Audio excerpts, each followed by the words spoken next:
Hello friends, we are back after a very long time. तो आज हम chapter पढ़ेंगे मैथ्स का सरफेस एरिया एंड वॉल्यूम। ठीक है, सरफेस एरिया एंड वॉल्यूम। इस पूरे चैप्टर में हमारी सिर्फ एक चीज़ हटी है, वो है रिमूवेबल चीज़ जो डिलीट हो चुकी है, वो है फ्रस्टम, जो थोड़ा जिसके फॉर्मूले थोड़े डिफ़िकल्ट थे, वो हट चुका है। ठीक है, तो हम फ्रस्टम के बारे में इसमें नहीं पढ़ेंगे। बाकी बची हुई चीज़ें हमारी 6 थिंग्स, उन 6 थिंग्स के तो मैं 6 मैं बता देता हूँ। क्यूबॉइड, स्फीयर, हेमिस्फीयर,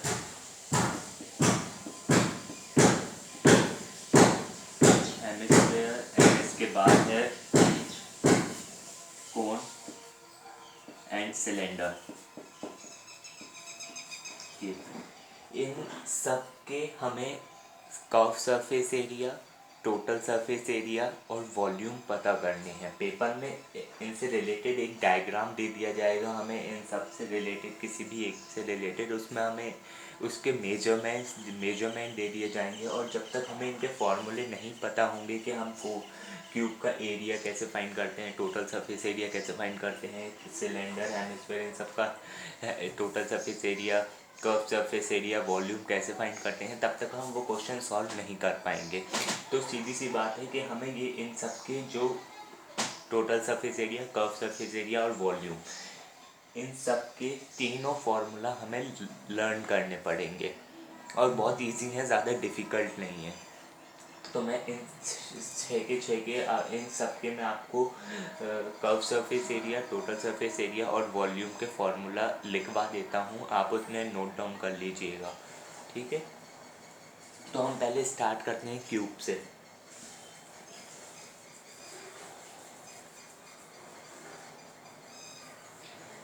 ठीक है, क्यूब क्यूब क्यूब हम सब जानते हैं कैसा दिखता है।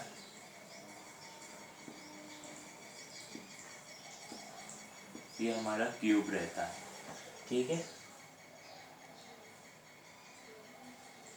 बस क्यूब का फ़र्क है, जैसे तुम्हारे पास कोई स्क्वायर है, क्यूब और स्क्वायर में सिर्फ इतना ही फ़र्क है कि क्यूब एक 3 डायमेंशनल है और हमारा जो स्क्वायर है, स्क्वायर तो सबको पता रहता है, स्क्वायर हमारा 2 डायमेंशनल रहता है। क्यूब और स्क्वायर में फ़र्क क्या रहता है, तो कोई भी स्क्वायर लो, यहाँ पे कोई स्क्वायर चीज़ नहीं है, तुम जैसे मैं इमेजिन कर लो, कोई भी स्क्वायर लो, ये हमारा स्क्वायर है, और इसको ऐसे पकड़ के ऊपर की तरफ खींच दो तो हमारा वो क्यूब बन जाता है। ठीक है, क्यूब में हमारे पास 2 साइड, स्क्वायर में हमारे पास 2 साइड रहती हैं, इसमें हमारे पास 3 साइड रहती हैं, और तीनों की तीनों साइड इक्वल रहती हैं, इसलिए हम उन्हें ए से डिनोट करते हैं।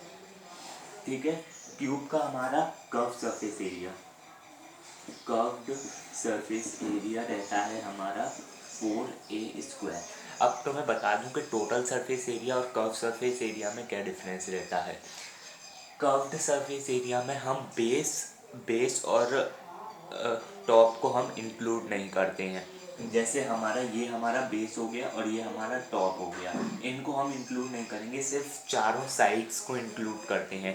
ये हमारी फ्रंट साइड, ये हमारी साइड वाली और बैकवर्ड साइड, सिर्फ हम इन 4 साइड्स को इंक्लूड करते हैं।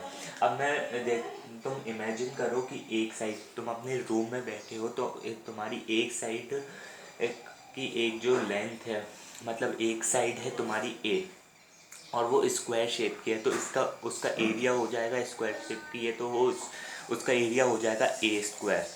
अब ऐसे ही हमारी 4 साइड्स हैं, एक ये side, second side, third side and fourth side, इन सब का एरिया हो जाएगा 4a²। तो यही हमारा होता है कर्व्ड सरफेस एरिया, 4a²। ठीक है, जो टोटल सरफेस एरिया रहता है, तुम्हें मेंशन करा जाएगा पेपर में कि तुम आपको इसका कर्व्ड सरफेस एरिया को हम लेटरल सरफेस एरिया भी कहते हैं। ठीक है, मैं लिख देता हूँ लेटरल या कर्व्ड सरफेस एरिया। ठीक है, जो टोटल सरफेस एरिया रहता है उसमें हम बेस और टॉप को भी इंक्लूड करते हैं। अब देखो, जो टोटल सरफेस एरिया रहता है हमारा क्यूब का, वो रहता है 6a²। 6a² क्यों? क्योंकि अब हमारी 6 साइड्स हो गई, 1 2 3 4 5 एंड 6। अब हमारी हो गई 6 साइड्स, इसलिए हमारा होता है 6a²। ठीक है, इमेजिन कर लो रूम को, अपने जिस रूम में तुम बैठे हो उसको इंक्लूड करके कि 6a² कैसे हुआ, तुम्हें अपने आप समझ आ जाएगा। ठीक है, अब हम आते हैं क्यूबॉइड पर।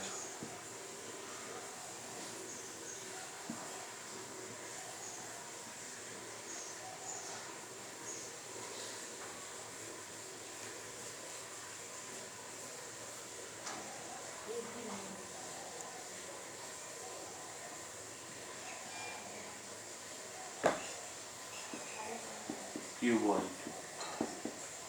जैसे क्यूब स्क्वायर जैसा रहता है, बस उसकी एक साइड ऐड हो जाती है, उसमें एक साइड ज़्यादा रहती है। वैसे ही रेक्टेंगल और क्यूबॉइड सेम रहते हैं, सिर्फ एक साइड हमारी ऐड हो जाती है। ठीक है, क्यूबॉइड अगर तुम किसी रेक्टेंगल सरफेस को लोगे और उसे ऊपर की तरफ ऐसे खींच दोगे, उस जैसे कि उसकी हाइट आ जाए, हाइट भी उसमें इंक्लूड हो जाए, तो वो हमारा क्यूबॉइड हो जाता है। क्यूबॉइड का शेप रहता है ये।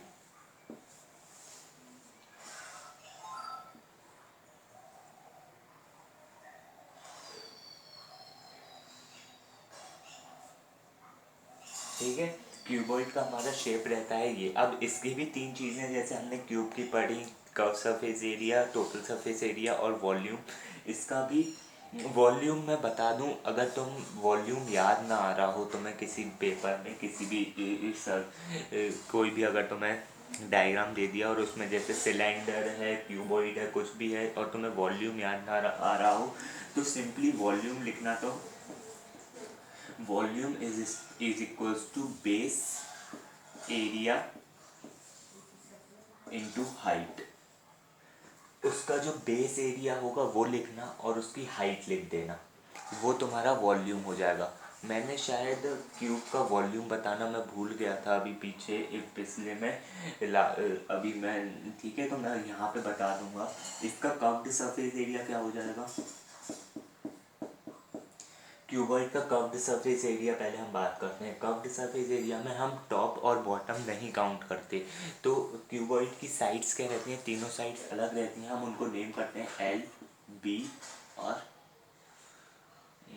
एल, एक minute, L, B, H. Length, breadth और हाइट। ठीक है, कोई भी अगर तुम्हारा हॉल है रूम में, तुम्हारे हाउस में अगर हॉल है तो उसमें जाके देखना, तुम्हें पता चलेगा कि लेंथ क्या होती है, लेंथ, ब्रेथ क्या होती है और हाइट क्या होती है। ठीक है, अब देखो इसकी हमें, इसमें तुम अगर देखोगे तो हमारे पास दो सरफेस का जो फॉर्मूला, दो सरफेस का जो एरिया रहता है वो सेम रहता है। जैसे कि इसमें 2LB, अगर ये और ये से इसका एरिया सेम है, टॉप और बॉटम का एरिया सेम है ना, और दोनों 2 पेयर ऑफ साइड्स का एरिया सेम आ रहा है, अपोजिट साइड्स का एरिया सेम है, तो हम इसका कर्व्ड सरफेस एरिया, हम उसमें टॉप और बॉटम काउंट नहीं करेंगे, सिर्फ 4 साइड्स काउंट करेंगे। तो पहले मैं इसका टोटल सरफेस एरिया बता देता हूँ, जिससे तुम्हें उसका कर्व्ड सरफेस एरिया पता चल, टोटल कर्व्ड सरफेस एरिया पता चल जाएगा। कर्व्ड सरफेस एरिया उसका होगा 2LB plus BH plus LH। ठीक है, सिंपली तुम इसे लर्न कर लेना। तुम किसी भी साइड, किसी भी हॉल को या रूम को इमेजिन करोगे जो क्यूबॉइड शेप का है, तो तुम्हें समझ आ जाएगा कि उसका एरिया कैसे फाइंड किया कि 2LB है, BH है और LH है। अब इसके कर्व्ड सरफेस एरिया में हम टॉप और बॉटम इंक्लूड नहीं करते। टॉप और बॉटम का एरिया क्या है? बॉटम और टॉप टॉप का एरिया है एल बी, तो हम टोटल सरफेस एरिया में से एल बी को हटा देते हैं, तो बचेगा 2BH प्लस LH। ठीक है, अब इसमें से हम H कॉमन ले लेंगे, 2H L प्लस बी, ये हो जाएगा। ठीक है, हम इसको और भी तरीके से लिख सकते हैं कि जैसे हम इसको लिख सकते हैं, मैं इसे मिटा देता हूँ, हम इसको लिखेंगे H into 2L plus B. तो 2 इंटू एल प्लस बी में तुम जानते हो कि क्या होता है, 2 इंटू एल प्लस बी होता है पेरीमीटर। तो इसमें जो बेस होगा उसका अगर तुम पेरीमीटर यहाँ पे लिख दोगे तो वो भी तुम्हारा, देखिए कर्व सरफेस फाइंड करने के लिए हमारे पास बहुत सारे फार्मूला, 3 फार्मूला हो गए। एक तो हो गया 2 into base into height plus length into height, second 2 into height plus length into breadth and height into perimeter of base. ठीक है, टोटल सरफेस एरिया हो गया, कर्व सरफेस एरिया हो गया, और वॉल्यूम। मैंने तुम्हें बताया था कि वॉल्यूम होता है बेस इंटू हाइट। बेस क्या है क्यूबॉइड का, एल बी, और हाइट क्या है एच, तो इसका वॉल्यूम क्या हो गया, एल बी एच। सिंपल। ठीक है, क्यूब का मैंने वॉल्यूम नहीं बताया था। क्यूब का बेस क्या रहता है, क्यूब का बेस एरिया क्या रहता है, बेस एरिया, इसमें भी बेस एरिया हमने फाइंड किया एल बी, और हाइट, ठीक है, एच। क्यूब का बेस कितना रहता है, क्यूब का बेस एरिया रहता है ए स्क्वायर, और हाइट भी क्यूब की रहती है ए, तो L A square into A, volume of cube हो जाएगा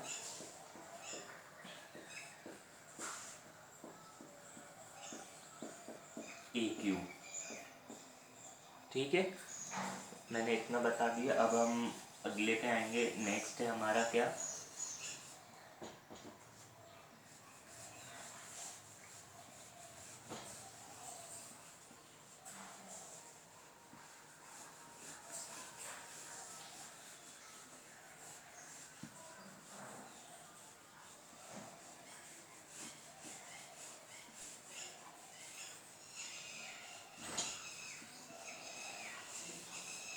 अब नेक्स्ट है हमारा, हमने क्यूब के बारे में पढ़ ली, तीनों चीज़ें क्यूबॉइड की पढ़ ली। अब आता है हमारा सिलेंडर।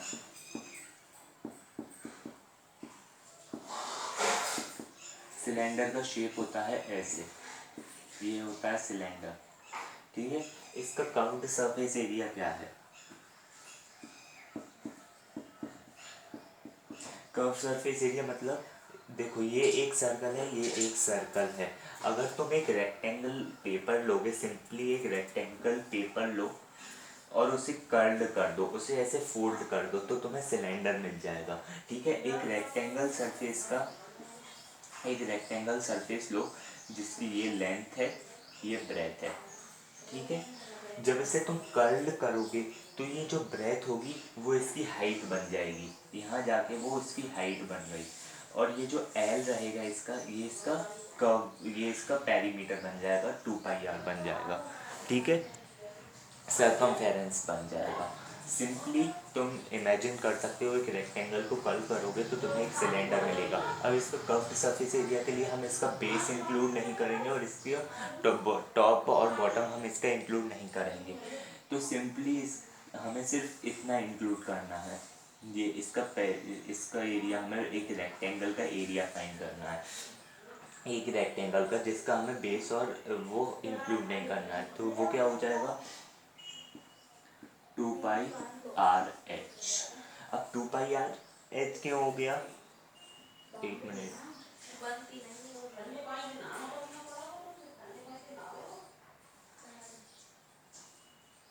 हाँ, ये एल यहाँ पे जाके क्या बना, ये एल यहाँ पे जाके बन गया 2πR, इसका सरकमफेरेंस। ठीक है, तुम इमेजिन करोगे तो तुम्हें समझ आएगा कि ये एल, ये वहाँ पे जब हमने इसे कर्ल करके सिलेंडर बनाया तो 2πRH हो गया, और ये बेस हमारा वहाँ जाके हाइट बन गया। तो इसका इसका एरिया कितना होगा, इसका एरिया हमें फाइंड करना है, जिसमें हमें ये टॉप और बॉटम इंक्लूड नहीं करने, तो सिंपली हमें इस रेक्टेंगल का एरिया फाइंड करना है। इस रेक्टेंगल का एरिया क्या है, एल इंटू बी। एक्चुअली में एल है क्या 2πr और बेस क्या है हमारा h, तो ये हो गया हमारा इसका कर्व सरफेस एरिया 2πrh।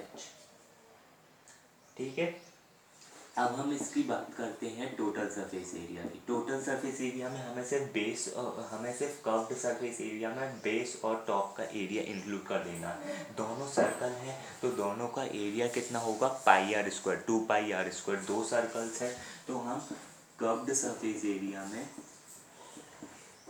दोनों सर्कल्स का एरिया इंक्लूड कर देंगे 2πr²। अब इसमें मैं 2πr मुझे कॉमन दिख रहा है तो मैं कॉमन ले लेता हूँ। 2πr अंदर बचेगा r प्लस h। ठीक है, ये इसका हो जाएगा टोटल सरफेस एरिया। अब हमें इसके वॉल्यूम की बात करनी है। मैंने तुम्हें वॉल्यूम बताया कि वॉल्यूम होता है बेस एरिया इंटू हाइट। इसका बेस एरिया क्या है, इसका बेस एरिया है πr² और इसकी हाइट है h, तो इसका वॉल्यूम हो जाएगा πr²h। ठीक है, r तुम जानते हो क्या है, रेडियस। ठीक है, अब हमारा नेक्स्ट शेप है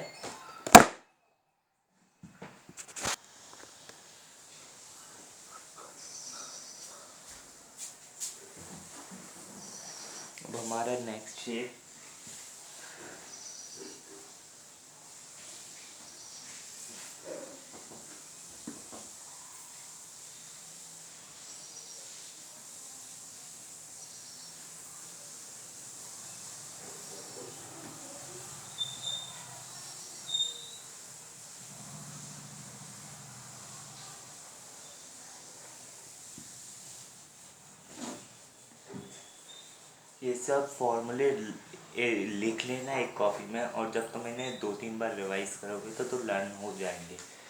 नेक्स्ट शेप है अब हमारा, हमने क्यूब पढ़ लिया, क्यूबॉइड पढ़ लिया, सिलेंडर पढ़ लिया। अब आते हैं कोन पर। कोन का हमारा डायग्राम, कोन हमारा कुछ ऐसे दिखता है,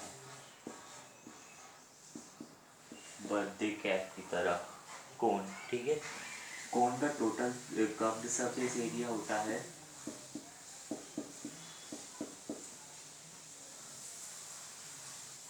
πrl,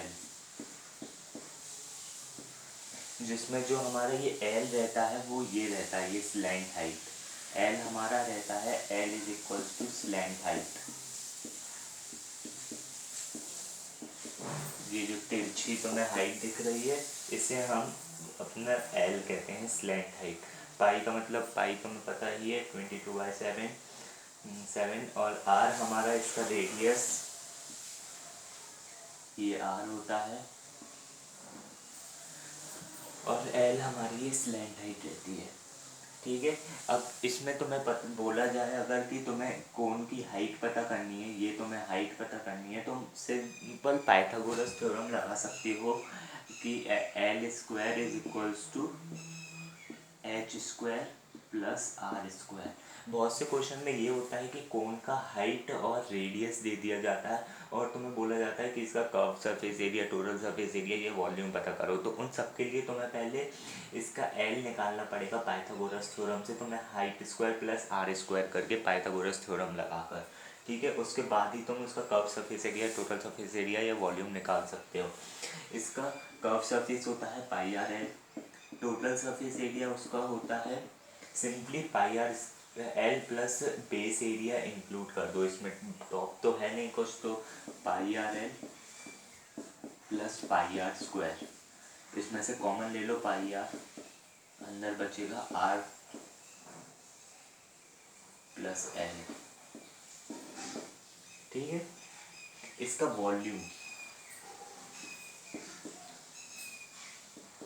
वॉल्यूम इसका कुछ मेथड नहीं है निकालने की, इसके क्योंकि इसकी ये बॉडी टेढ़ी है तो हमने एज्यूम करा कि हम एक कोन लेंगे और एक सिलेंडर लेंगे। सिलेंडर का हमने वॉल्यूम पढ़ा था πr²h।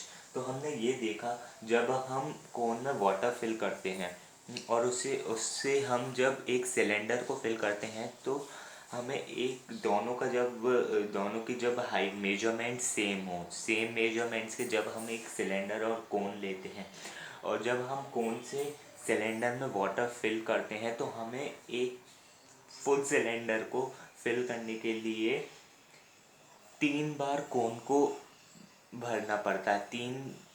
मैं कैसे 3 कोन चाहिए हमें एक सेम मेजरमेंट्स के एक पूरे सिलेंडर को फिल करने के लिए। इसलिए हम इसका वॉल्यूम मानते हैं 1/3 pi r square h. Pi r square h किसका वॉल्यूम था? सिलेंडर का। ठीक है, सिलेंडर का वॉल्यूम अगर पाई आर स्क्वायर एच है, तो उसी मेजरमेंट्स के वो कोन का वॉल्यूम होगा 1/3 पाई आर स्क्वायर एच। ठीक है। अब हम आते हैं आगे। इसकी भी मैंने तुम्हें तीनों चीज़ें बता दी।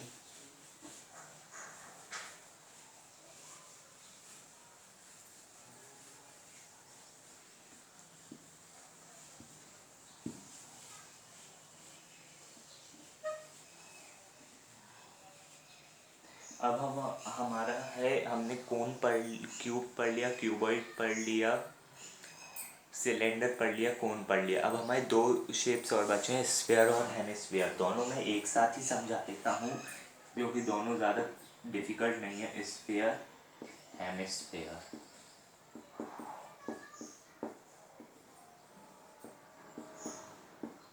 स्फीयर मतलब एक टेनिस बॉल, और अगर उस टेनिस बॉल को तुम हाफ कट कर दो तो वो हमारा बन जाता है हेमिस्फीयर।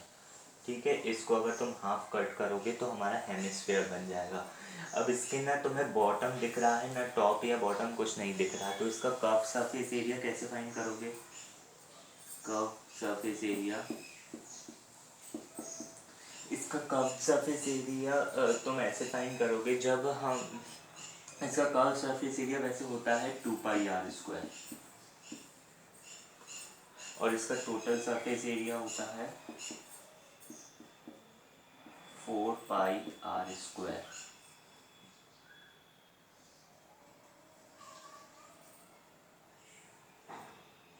नहीं, इसका कर्व्ड सरफेस एरिया और टोटल सरफेस एरिया दोनों सेम रहते हैं, दोनों 4πr² ही रहते हैं। ठीक है, वो मेरे से गलती हो गई। इस स्फीयर में ये तुम्हें एक अच्छी बात है कि तुम्हें इसके अलग अलग लर्न नहीं करने पड़ेंगे। इसका कर्व सरफेस एरिया और टोटल सरफेस एरिया दोनों 4πr² रहते हैं, और इसका जो वॉल्यूम रहता है वो रहता है 4/3πr³। ठीक है। अब जब हम स्फीयर को हाफ कर देते हैं तो हमारा हेमिस्फीयर बन जाता है। तो इसके टोटल सरफेस एरिया को तुम हाफ कर दो तो तुम्हारा इसका सरफेस एरिया पता चल जाएगा, कर्व सरफेस एरिया। इसका कर्व सरफेस एरिया होता है 2πr², टोटल सरफेस एरिया होता है 3πr²। 3πr² इसलिए होता है क्योंकि 1πr² वो ऊपर का, जैसे बाउल है, बाउल का जो अपर सरफेस एरिया होगा, अपर जो उसका फ्लैट सरफेस होगा, उसका एरिया 1πr² ऐड हो जाता है, और इसका वॉल्यूम होता है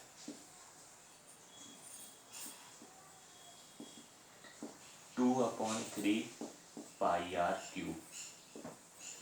ठीक है, इसके वॉल्यूम का हाफ, स्फीयर का वॉल्यूम 4πr² रहता है, 4πr³ रहता है, उसका हाफ 2πr³ इस हेमिस्फीयर का वॉल्यूम होता है। ठीक है,